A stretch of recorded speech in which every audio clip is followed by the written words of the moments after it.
This conference will now be recorded. Hey guys, this is Naveen here. Welcome back to Naveen Automation Labs. So this is the fourth part of our new Selenium interview questions and answer series. And so far we have covered three parts. And I'm sure that, okay, you guys are learning and a lot of people are watching. And this series, I'm pretty much sure that people are personally messaging me that, okay, it's really helping.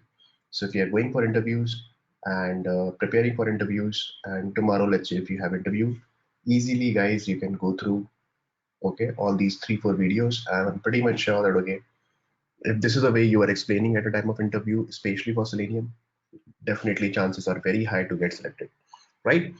Cool. So this is the part number 4, and we will be covering some more interview questions over here. So the next question is how to handle ajax component using Selenium. So first of all, what do you mean by ajax? So you need to understand that ajax means asynchronous JavaScript active control, okay, components. Some example, like let's see, Google search is a ajax component. So what do you mean by ajax component? Means ajax component, let's see, it's a it's a special component where to upgrade or to refresh that particular component, you don't need to refresh the entire page. Let's see, I'll give you an example. This Google search, right? You enter google.com over here. Okay, you enter google.com, and then let's say you're writing Naveen automation labs, something like this. So all these suggestions are coming without refreshing the page. So this is an ajax component, you can say that, right? I'll give you one more example. Let's say this is a site, seleniumeasy.com. You click on get new user. Only this particular section is getting this image. The user image is coming with first name and last name. You click on, only this particular section is getting refreshed. It means only small section of the page is getting refreshed. So this is also what? This is also a ajax component, right? I'll give you one more example. Let's say you go to this particular site, you refresh this particular page, and on this page you click on start button. Only this particular section is saying loading. So this is also a dynamic loading ajax component over here. I'll give you one more example. You go to crickinfo.com, right? We all watch cricket. On crickinfo.com, there is a scorecard. Okay, let's say you go to some live match. Any live match is going on. Let's see, no, it's summary. Or let's see this. Let me check. Yeah, let's see this. You go to any live match, and on this particular live match, you will see you go to summary, right?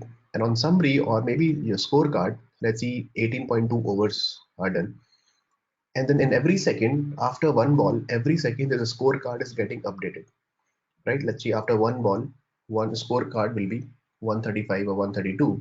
It means only this particular number is getting changed without refreshing the entire page.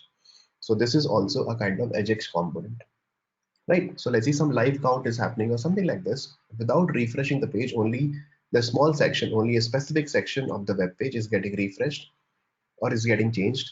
That is called an ajax component, right? So let's see how will you handle these kind of ajax component. Let's see, for this you want to search that Naveen automation labs. It means what exactly you will do, you simply write Naveen auto and then you collect all these information in a particular list, you iterate, and then let's say you want to select Naveen automation labs over here, and then you store inside a particular list, and then write a for loop and match with Naveen automation labs and then click on it, right? Same thing, let's see if you want to check with this, okay, get new user. So you have to provide a what? You have to provide an explicitly wait or a fluent wait over here that once this particular element is visible, or let's see, once this element loading dot dot dot is coming, after that, till that you have to wait for, okay, for that particular element to be visible, and then you have to perform some action. Same thing for, let's see, for scorecard.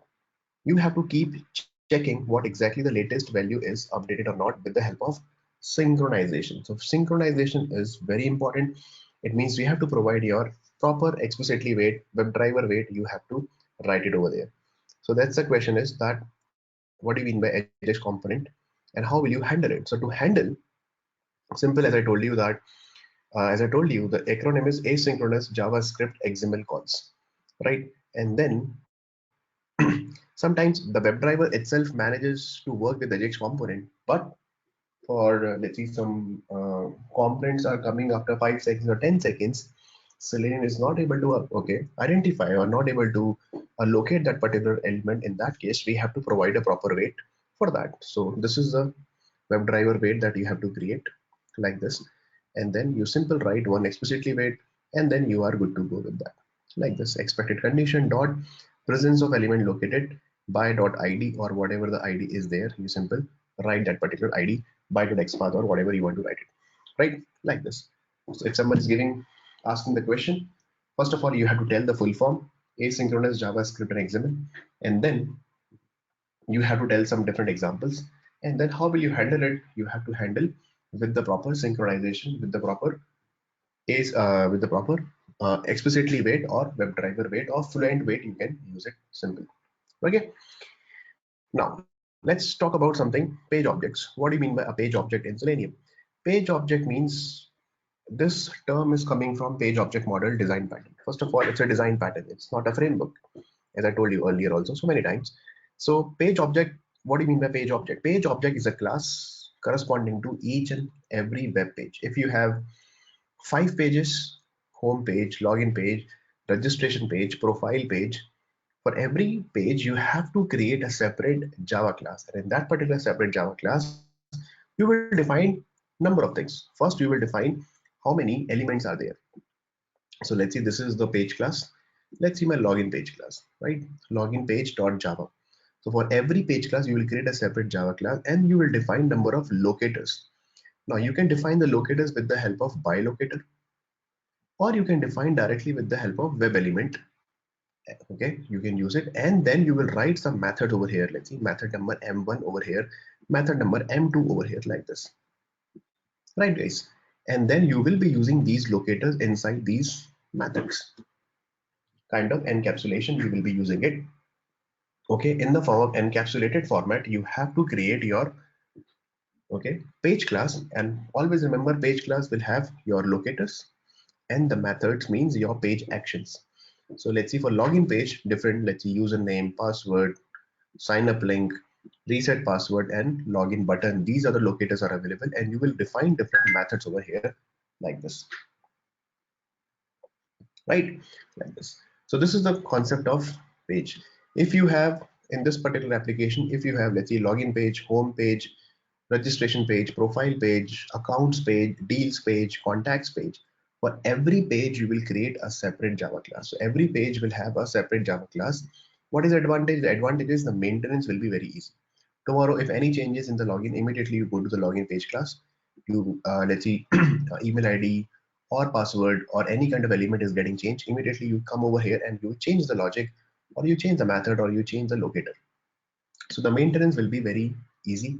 Systematically you can design, the design is easy, and okay, tomorrow if any kind of changes you have to implement in your current existing code, easily you can do that. Okay, so this is the page object model, page object in a page object model class. Now what is a page factory in Selenium WebDriver? So page factory, first of all, okay, is a method. It means it's a kind of a way to set up the web elements with the page object. So there is an annotation. This is the annotation, that @find by. Although page factory is a class, okay, I'll tell you. So simple, write @find by, id is equal to username, and then create the web element. And you have to, okay, you have to associate your web element. Let's see, web element name is user, and then associate with this find element id equal to username, like this. Same thing, let's see, for password you have written, and then you will create one method login page. You have to create one constructor login page, and inside this constructor, what exactly you're writing? You are writing this particular code. Okay, the page factory class, you are writing that page factory dot init elements. Okay, pass your driver. Here the browser is the driver reference, and this means the current class object. Initialize all your current class variables with driver. So page factory is a class. Init elements, okay, is a static method available in page factory, and this page factory is coming from where? This page factory is coming from Selenium only, and then it will initialize all these web elements with the driver. So this is the use of page factory. And then how you define the elements, we have to use @find by annotation. You have to use it over here, right? So this is the concept of page factory like this. And then you can create a method. Let's see, process login or login method, user.sendKeys. What is user? User is your web element, and send keys will always be applied on a web element. So that's why we have to use user.sendKey, and this user is already initialized with ID equal to username and already initialized with the driver. So this is equivalent to writing like this: driver.findElement by.id.sendKeys, but in the form of page factory, you can write it like this as well, right? So this is the @find by annotation is available, page factory annotation is available. Then what is the right way to capture a screenshot? It's a very uh, people might ask you time of interview that, okay, write the code to take the screenshot, and how will you take the screenshot?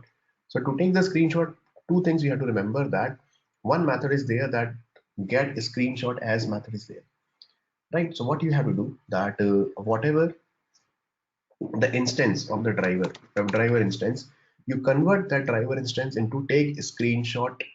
Okay, typecast into take a screenshot. Take a screenshot is an interface is available and then simple use get a screenshot method. And what kind of output you want to generate? So I want to generate output type dot file type or base64 type or file type like .png or .jpg I want to generate. And then what you do, you simple file utils class you will be using, copy file, whatever the screenshot will be stored over here in this particular file, you just simple move this particular copy file screen to a new file. So here you simply create the object of new file and pass in which location and what will be your file name like .jpg or .png, login page.jpg or home page.jpg or element.jpg or png, you can simple write it. And then this particular code you can use it in a particular function, and that function you can call it anywhere, either in your extend report you can call whenever there is a failure, you can simple write it. And whenever you are let's say your element is not found and no such element exception is coming, and in that case you simply go to try catch block. So whenever it's coming inside the catch block, immediately you call this particular function and then it will take the screenshot. So it's up to you where exactly you want to take the screenshot. But in extend report, in LAR report, when we take the screenshot, we take the screenshot whenever there is a failure or whenever there is a skip. We don't take the screenshot generally for pass. Let's say out of 100, 90 test cases are getting passed and 10 is getting failed. So I'll take the screenshot for 10 failure test cases instead of 90 past test cases, because unnecessary you will create so many JPG file. And let's see, one JPG file is around 1.5 MB or 2 MB, then unnecessary lot of screenshots you will be taking in, okay, in your file, I mean in your system, on your system. If you are using on Jenkins, then unnecessary lot of space you will take, right? So better you take the screenshot only for failure cases.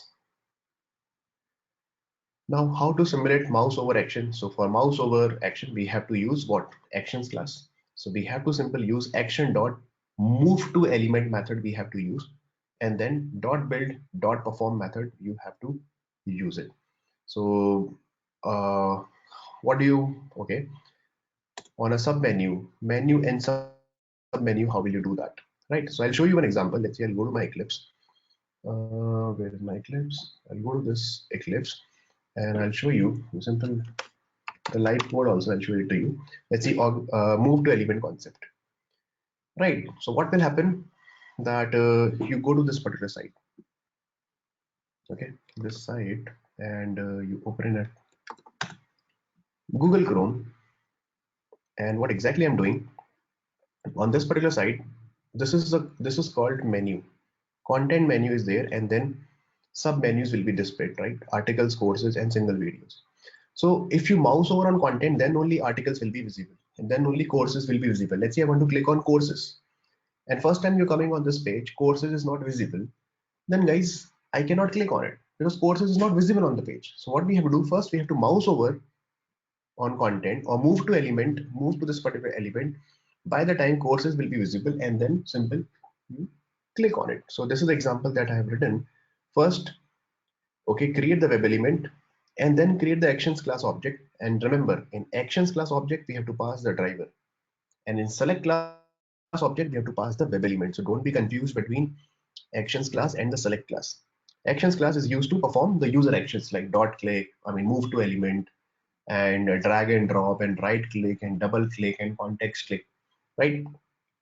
And then action dot move to element method on which element? On this particular context link that we have created, that content link that we have created. So it will, what exactly it will do?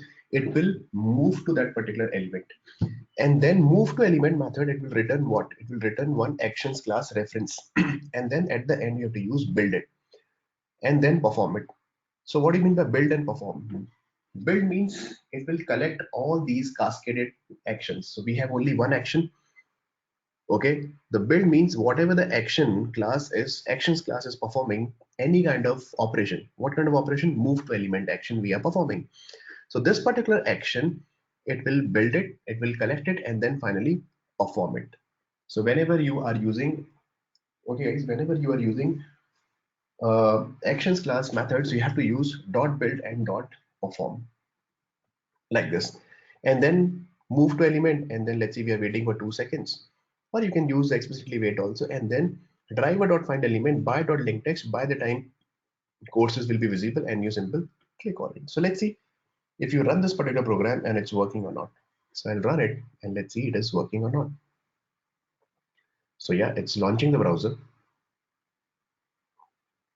This side is a little slow, yeah. And first it will move to that particular element once the page is fully loaded, because we are using driver.get, and yeah, you can see, and after 2 seconds it's clicking on courses. Now you can see it's coming on the courses page. So first move to element courses and then click on it, simple. Okay, so mouse over is done. Okay, how to resolve the SSL certificate issue? So there are other questions also guys, drag and drop and all those things that I have already covered in the previous sessions. Please watch those questions as well. So I'm not going to cover each and everything about actions class. I'm taking only important things over here. Now, how to resolve? Sometimes people might ask you that SSL certificate issue with Firefox and WebDriver. So first of all, SSL certificate issue that sometimes we get that, okay, hey, you have to accept the SSL certification, you have to confirm it and add as an exception. And if any SSL certificate pop-up is coming and then Selenium is blocked and Selenium is not able to proceed further. So what we have to do, we have to configure as a profile in your Firefox. So, okay, so that's why it's written that, okay, while a site is getting developed, it may not have the right SSL certificate, the secured connection certificate, and the site may be using a self-signed certificate. SSL may not have configured appropriately at the server end. So what we have to do, we have to, when we design our Firefox like this, okay, so what we have to do, we have to create our Firefox profile like this, and we have to add these two methods that said accept untrusted certificates, yes, and set assume untrusted certificate issuer is false. So these two properties we have to use it with the help of Firefox profile, and with this particular profile like SSL profile, we have to add these two methods, true and false, and the same profile you have to pass it over here when we write WebDriver driver equal to new Firefox driver and pass Firefox profile reference over here, the object reference over here. So this is how we have to do it. In Internet Explorer, I haven't tried, but that's a code. It is somewhat trivial to ignore the SSL error.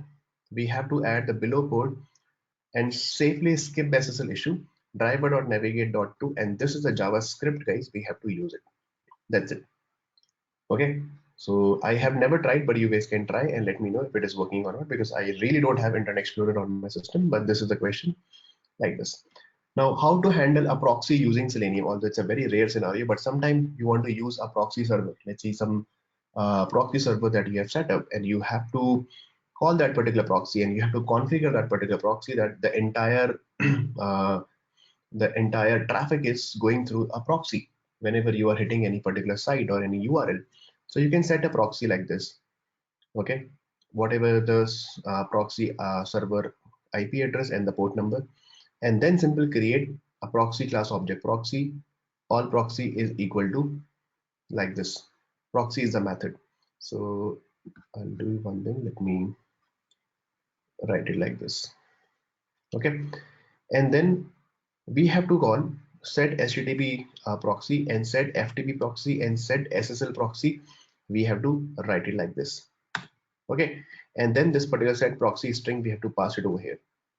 And after this, what we have to do, we have to desired capabilities. We have to create the object of desired capability. Let's see, allow cap is the reference, and then allow cap dot set capability, and then the capability type is the proxy now. So we have to add as a proxy instance over here and allow proxy, a reference that you have created from the proxy class, that you have to pass it over here. And then the same desired capability, you have to pass WebDriver equal to new Firefox driver, like this. Now the entire traffic will be pass through this particular proxy that you have set up with your driver, like this. Now the next question is let's talk about some test ng questions, right? So I'm just giving the mixture of different questions over here. Now, what are test ng annotations and frequently used? So first of all, you should know all these annotations, that before suite, after suite, before method, before class, before test, after test. Although this list is not complete, so I'll show you that we have at the rate, before method, then we have at the rate, after method, then we have at the rate, data providers also we have available, and then we have at the rate listeners also. If you are using any listeners, let's see, a reporting listener or extend report listener or any kind of listener, if you are using, you can simply use it over here as well. So as we know that before suite to run before all the just before the entire suite, before all the test, it will be executed. Same thing after all the at the end of the suite, once all the tests are done, then after suite will be executed. Then before class to run only once before the first the method that you have written. It means after the before suite, it will be executed. Before test will be executed. Let's say you have 10 different tests, and before all the 10 different tests, before test will be executed, like this. Same thing with at the rate after test. But before method and after method, before method will be executed before each and every at the rate test annotation. So before method and then at the rate, let's see, test annotation, the first test, and then at the rate after method. So this will be the sequence. Now the interview question is, which annotation will be executed first? Before test or before class? So remember, before test will be executed. Before test will be executed. So please watch my test ng video. I have already covered all these annotations properly. But remember, before method will create a pair with your test. So before every test method with every at the rate test annotation, before method will be executed, and after every at the rate test annotation, at the rate after method will be executed, right? Data provider is used to parameterize your test. You can simply get the data from Excel file, CSV or XML file, and it will return two-dimension object array. So remember, what is the return type of data provider? Two-dimension object array. I have already prepared one video, data provider in TestNG. Please watch the practical example over there. I cannot show you because it will take a lot of time otherwise. And one at the rate listener. This will be applied on top of the class, and then simply you can use at the rate listener. If any listener you are using, let's see, for reporting purpose, or maybe for let's see, for retry logic or something like this, you can use simple listeners over there, at the rate listeners. Now, what do you know about testng at the rate parameter? So this is again one more annotation is available. So at the rate parameter is a keyword, which is allows the argument to pass the at the rate test method, and then at the rate parameters, you can define the parameters for your test, over there, and you can refer my at the rate parameters on my YouTube channel. It's clearly described very properly, and parameters you can pass directly from your testng.xml also. So you can pass the testng parameter, and then you can pick that particular testng parameter in your before method or in your test also, right guys? So, or in your at the rate test also you can pick. So let's say I'm passing value equal to the browser value is equal to Firefox. So simple use at the rate parameter browser, in your at the rate test or in your at the rate before method, and then whatever the value that you are passing from your testng.xml, automatically it will be picked from there, right? If you really want to see one example, let me show you. Yeah. So let's see, I'll go to my SRC test resources, go to this testng.xml, Let's see this test.xml. Yeah, can you see that parameter name is a browser and value is equal to Firefox. And then what I'll do, I'll go to my any test. Let's see my first test.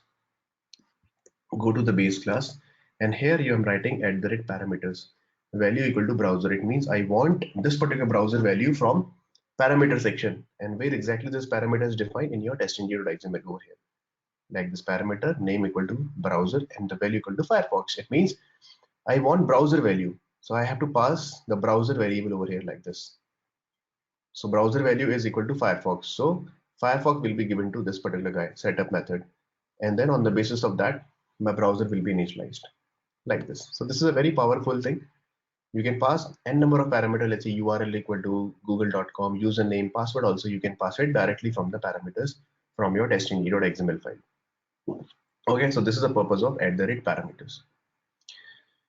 Now, what is a data provider in TestNG? So data provider in TestNG, so many times I've already explained, it's a kind of annotation. It is applied on a specific test method. It is used to parameterize your test cases. You can get the data from any Excel file or CSV file, and then, or maybe some property file, or maybe from database, and then you will capture the data in the form of two-dimensional object array and pass the data to the test method. So I'll show you an example quickly. Um, let's see some pay. Okay. Okay.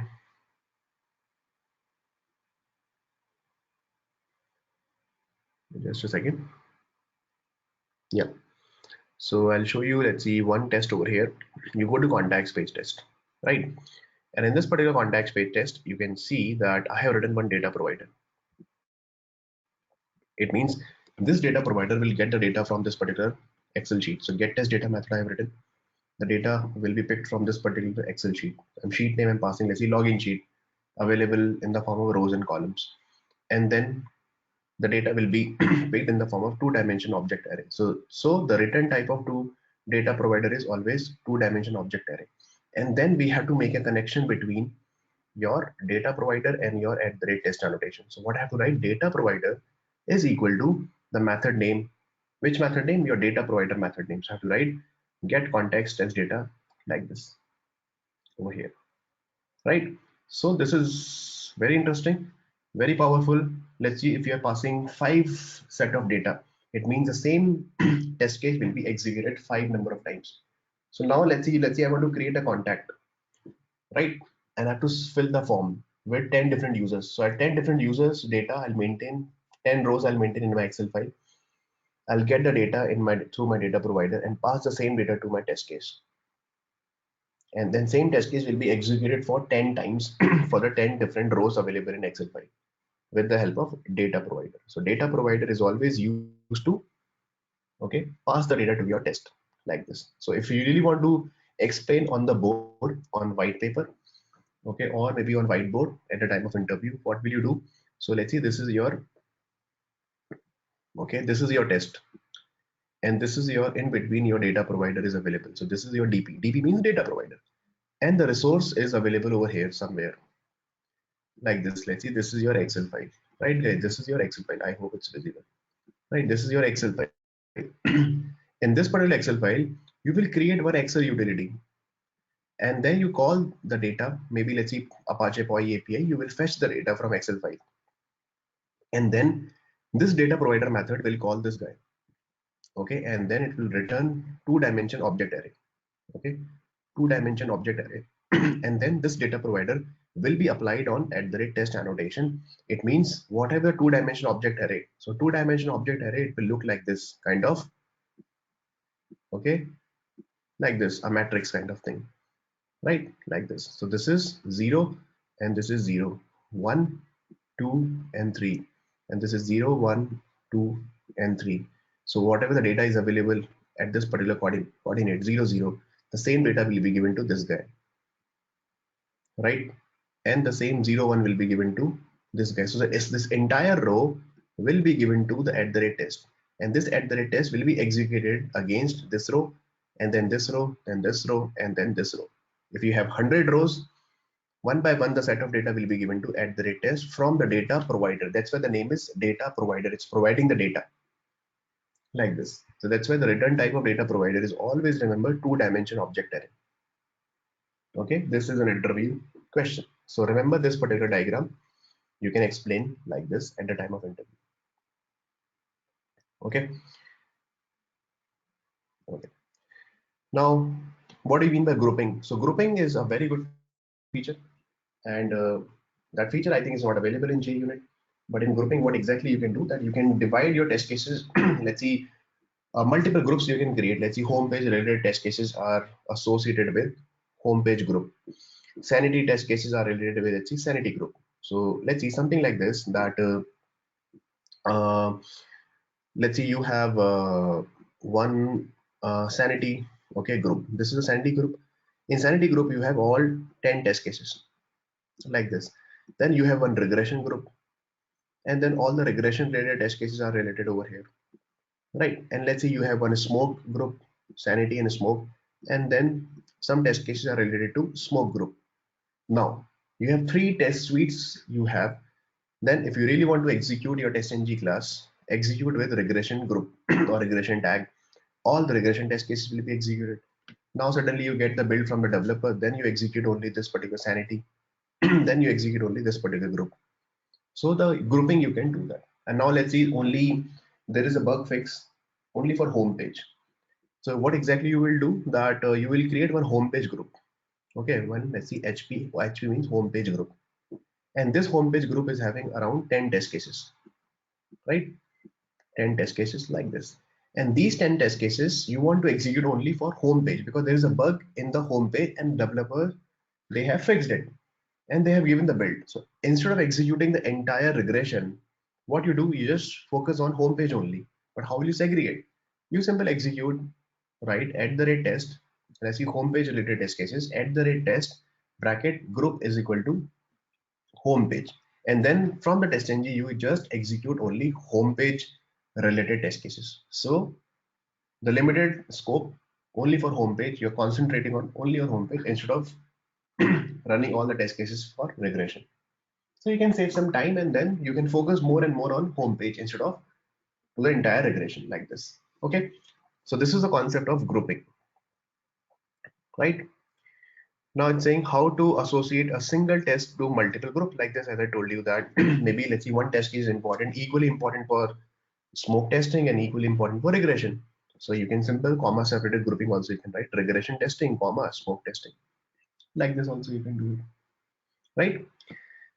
Now the next question is testng is capable of running multiple suites? Yes, why not? So simple, you can write you can run multiple testng suites in the following manner like this. So you can write suite file path equal to this and suite file path equal to this, and then create a separate third suite having the path of the first XML and the second XML, suite XML, and then simply run it.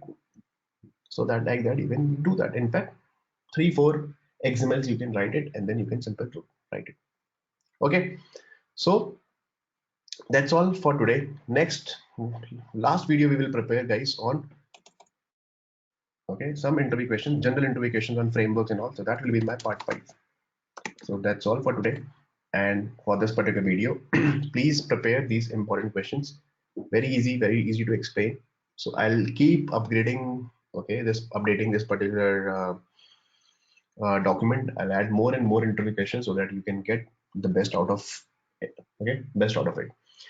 So I hope you guys are enjoying, and please share all these videos. And this is already I have uploaded in my repository.